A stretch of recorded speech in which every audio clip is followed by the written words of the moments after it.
Hi everyone! Today, I will show you how to add a product category in Shopify. Shopify is the all-in-one commerce platform that helps you start, run, and grow a business.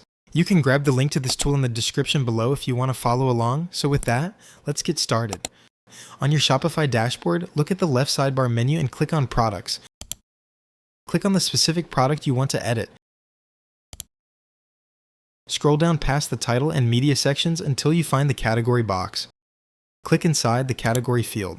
Shopify usually automatically suggests a standard category. If not, you can either find it manually through the sections or type a keyword to search Shopify's standard taxonomy.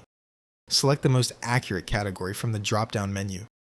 Selecting a standard category is highly recommended because Shopify automatically suggests specific category metafields below it, which helps with your store's filters. Once you have selected your category, click Save. And that is it. You've successfully learned how to add product category in Shopify. Thanks for watching. If this video helped, be sure to give it a like and subscribe for more quick website guides. Don't forget to add to cart your next big idea. Until next time.